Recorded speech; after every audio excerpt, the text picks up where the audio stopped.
Hello and welcome. Today we are sitting with Dr. Navneet Kaur. Uh, she was gracious enough to record a couple of videos with us already, where she talked about her medical school journey, observership, US MLE exams, writing personal statement, interview trail as well. And today we'll be going into a little bit more in depth about the interview question. I think we have divided this video into three parts. She'll be talking about what questions to ask as a part one, what questions to anticipate. Part two would be what question you can ask to your interviewers, and part three, as a bonus, some of the question you can ask to the president, the chief president, and anybody near around you. Without any further ado, I will give control to Dr. Kaur so she can actually take control and then share some of those questions. Dr. Kaur, take your time and welcome again to our viewers, and thank you so for much for having me. Today I'll be going through, some of the interview questions to anticipate and how to kind of prepare for them. There's plenty of questions out there, but these were the ones that I really wanted to highlight during this session. So the first question when walking into an interview, they're going to start off casual, tell me about yourself. And this is the time where you can walk the interviewer through your CV.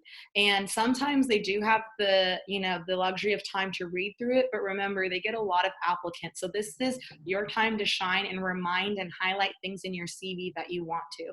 So start off with like your hometown, your journey to medical school, talking about rotations, publications, projects, and ending with hobbies. So for me, I would be like, I was born and raised in California, grew up in Portland, Oregon, and after high school, I decided to go to India for medical school. And, my family is Indian, and they thought it was a great idea for me to not only pursue a career in medicine, but also get to know my family and my culture and, where they came from. And then I, would go in talking about some of the things I did in my experience in India, some of the projects I worked on. And then I would say, other things I enjoy besides, medicine and outside of medicine, playing basketball, doing Sudoku puzzles, going on hikes. So, kind of giving them a little bit, a quick snapshot of who you are. This is okay to take a few minutes to talk about yourself.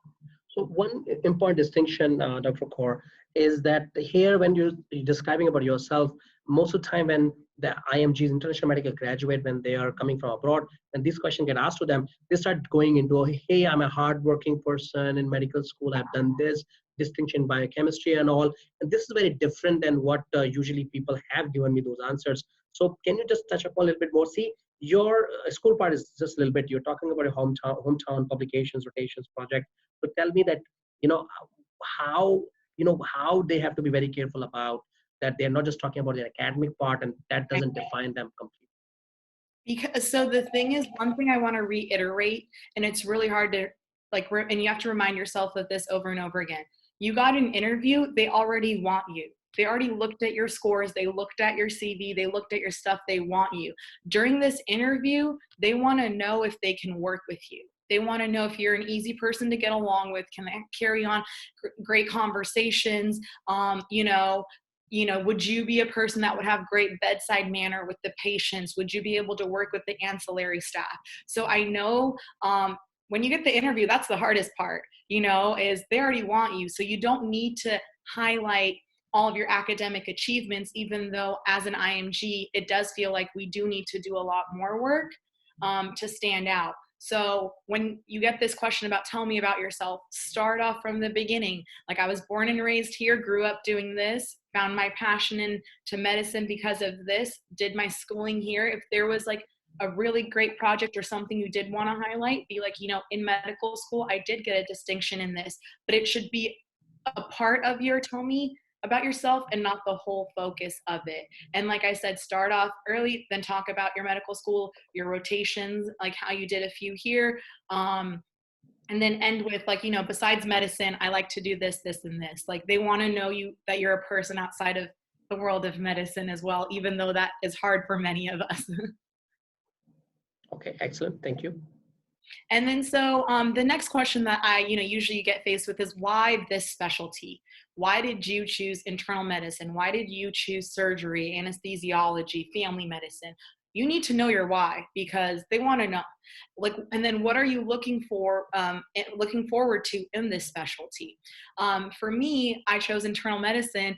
It's because I couldn't just decide on one thing I wanted to focus on. I liked all of medicine, and it gives me the, you know, the idea if I want to further specialize at some point, I can, but it, you know, allows me to keep my options open. And for me personally, I really enjoyed working with an adult and a person that I could share the decision making with and work as a team. So it wasn't just me telling the patient, you need to do this. It was, how can we work together to make you feel better?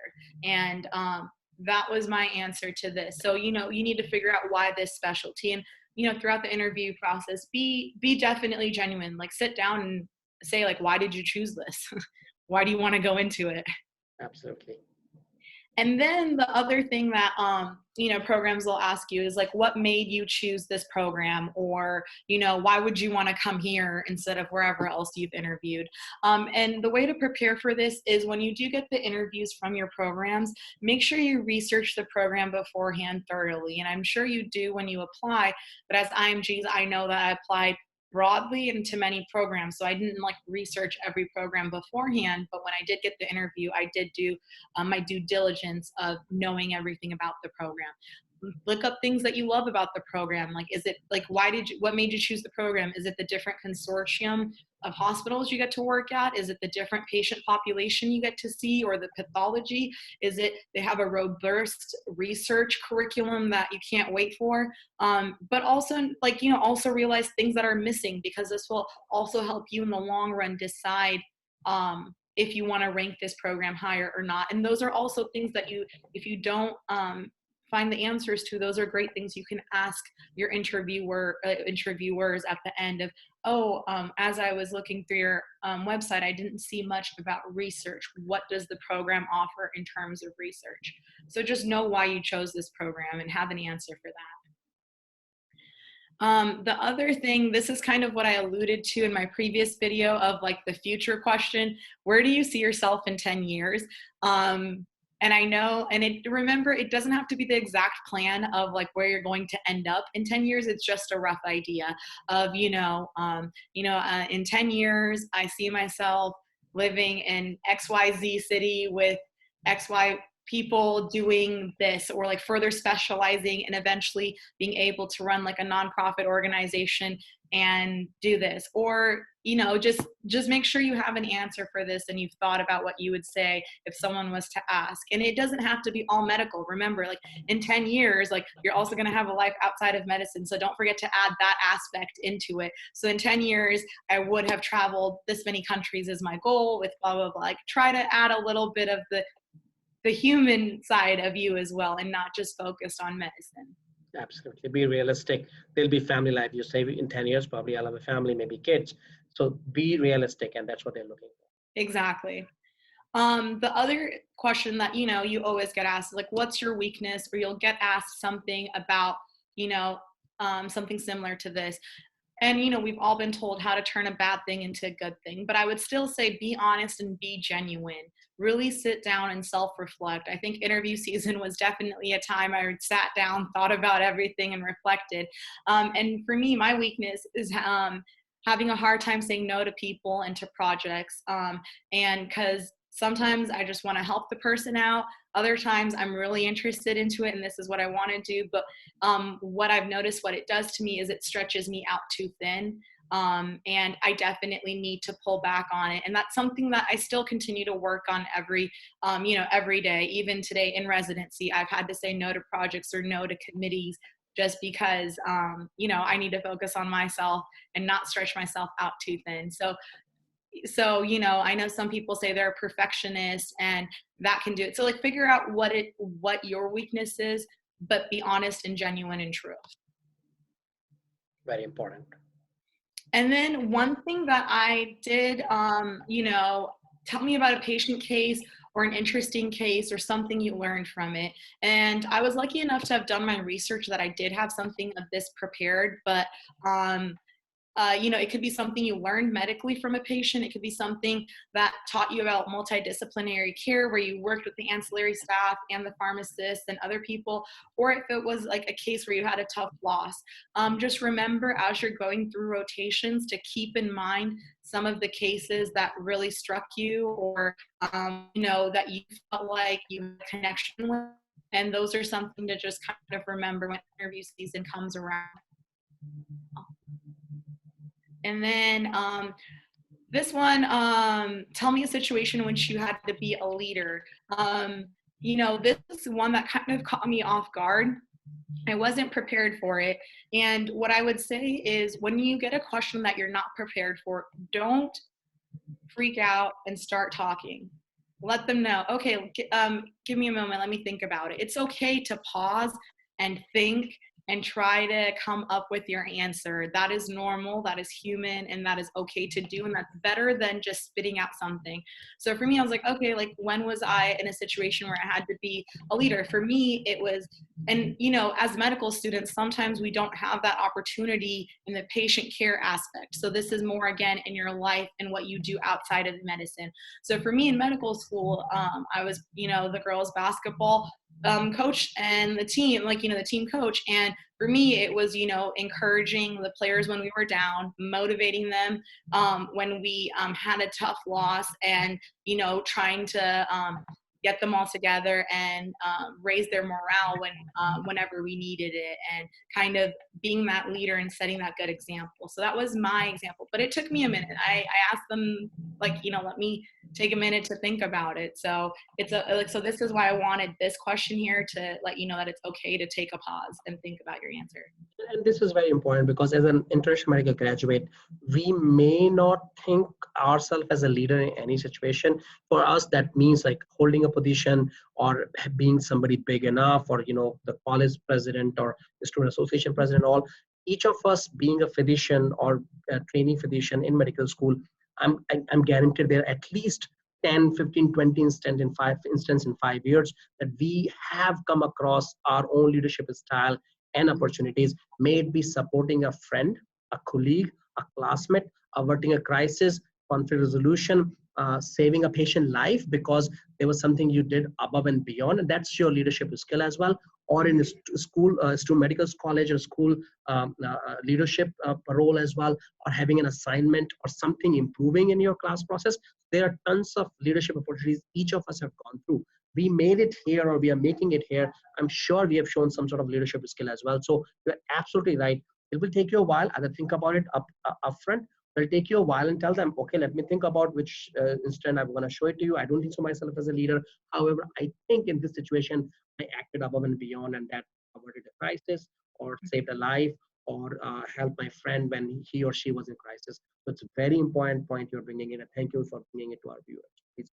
Yeah, and it's important. I think as IMGs, we're also a lot harder on ourselves. You do a lot, and you need to realize that you do a lot and be able to, express that and show the interviewers that you do it. I know that, Dr. Kashyap was saying that it doesn't have to be something that has a title. Like, we do something every single day that's meaningful and, helping out our colleagues or our friends.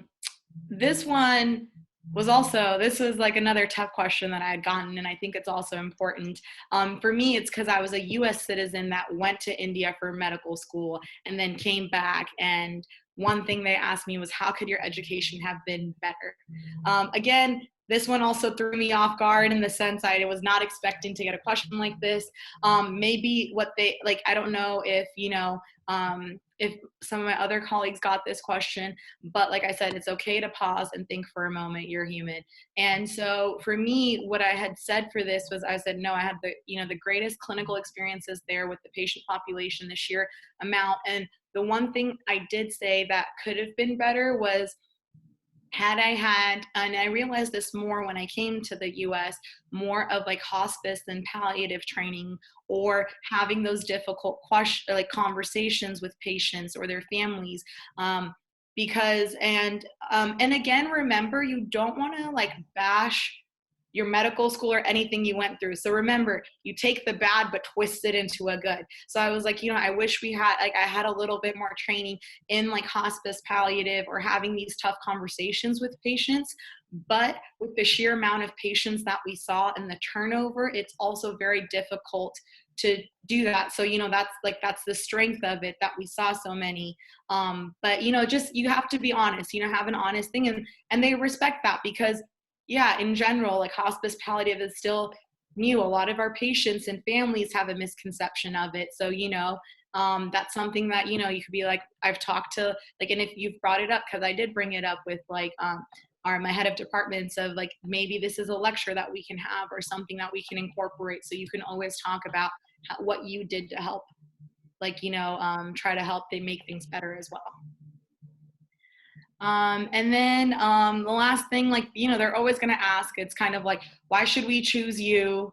How would you describe yourself in 3 words? Like things like that. So I would say definitely take some time to think about what your answer is going to be for this, and try to make yours a little bit different than what everyone else is going to say, because everyone's going to say they're hardworking, you know. So, which, you know, I believe these were the 3 that I had said. I'm not completely sure, I don't remember, but I said I was adaptable in the sense that, you know, if someone needed me to be a leader, I could step up and be a leader. If someone needed me to be a team player, I was there down in the trenches being a team player. If someone needed me to take the backseat, I did. Like, so I'm adaptable into the situation that's occurring, and I can mold myself into that. And I said I was also very dependable. Like, if one of my colleagues needed to lean on me and come to me with their problems, I've had many friends that do that. I'm there for, you know, other residents. Like, I'd be able to step up and cover their shift, which, you know, we've done because they want to go to a wedding or things like that. And that's something that I would also expect from my colleagues or the residents I work with, because they're going to also ask you, like, who would you want to work with? And you have to be realistic about your answers as well. These are the words describe you. They cannot be from textbook anywhere else. So you have, as you're saying, you have to be honest that this should describe you because they are inherent. That's yours in a sense of absolutely, I totally agree. Yeah. And then other things that, like, random questions to watch out for, be ready for. What other specialties have you applied to? You know, I only applied to, you know, IM, but, you know, some people may have applied to multiple specialties, like IM and family medicine, or, you know, psych, and, you know, that's your right to do it. But when you're at this interview, you only apply to the specialty that you applied to. Like, because if you say that you're applying to multiple specialties, it shows that you're not Committed. you know, motivated or committed to one specialty. So, you know, just, you know, be aware of these questions that may catch you off guard. And then also, are you ready for residency? How do you feel about starting it? That's a question I got. And I said, I was honest. I was like, I'm nervous, I'm scared, but I'm excited. And be honest, because and it was funny because one of my residency interviews, we actually had an interview with like a psychiatrist that was interviewing us, which I felt weird. And this was one of the questions. And I was like, okay. And then she's like, yeah, she's like, it's the people that say like, I'm ready to go. I'm like, so ready. I know what I'm doing, that we're more worried about, because you don't know what you're doing when you're getting into residency. So honesty is the best policy. Other questions: what made you choose medicine in the first place? How do you make, like, you know, how do you make important decisions in your life? Like, what's your game plan? How do you do that? They want to know your thought process. And then also, like, why should we pick you? And then questions that you can ask the interviewers is, you know, what brought the interviewer to this program? Have they always been here? What attracted them to here? Is there anything that they would want to change about the program? What's the program's biggest strength that they believe, or weakness? If you're interested in some electives, you can ask about that and when they're offered. And then, does the interviewer have plans for like the future of the program? You can ask about your research questions here. I also would always ask about mentorship programs if it wasn't on their websites. That's also important. And then, you know, you can ask about conferences as well. So just kind of have a question in mind that you would want to ask them, but a legitimate one that you don't, like, you know, that you genuinely want to know the answer to. Asking for resident salary is a big no-no. Those informations are already there on the internet. There's nothing you can negotiate about it. So those questions shows that you might not be prepared to ask questions. So please don't do that. That is a big no for any residency interview. And that's why it's important to do your research. You should ask a question that can't be answered on their website. Absolutely. And then questions for residents. This is definitely a lot more like stress-free, laid back. You know, the most important question is, are meals provided for free or discounted? You know, that at the end of the day, you're thinking about food. That was a definitely important question we asked. About parking. You know, ask them why they chose this program, what made them choose this program, how is it working here, how is it working with the ancillary staff, how many patients, this is where you get to ask the nitty gritty, how many patients does each intern have, what's their clinic schedule like, what's the call schedule like, and, you know, is moonlighting permitted or not, you know, in this residency program. Where do a lot of the residents live? How much does it cost to live? And what's a commute time, and what do they do for fun? You know, these are more the laid back lifestyle. Do you see yourself in this area and in this program? And that's all I have right now for the questions, like, you know, the interview questions to anticipate, the questions for your interviewer, and the questions for the other residents. Fantastic. Thank you for doing this for us. And it was done in a very short amount of time. I know it can take months and weeks of preparations and all, but can you quickly let our viewers know if they need to follow you? We have information on it, but can you do a quick shout out for yourself, that how they can follow you on social media? Yeah, you guys can follow me on Twitter at NavneetKaurMD. I do have an Instagram called I Think Therefore I Am, which is like my podcast Instagram and like our residency page that we do. And then Fueled by Medicine is something that I run with one of my friends from medical school. And if you guys have further questions about being an IMG and your journey through medicine residency, I would suggest you guys follow me on Fueled by Medicine, and definitely listen to our podcast if you guys get the chance. Absolutely. And thank you so much for being there.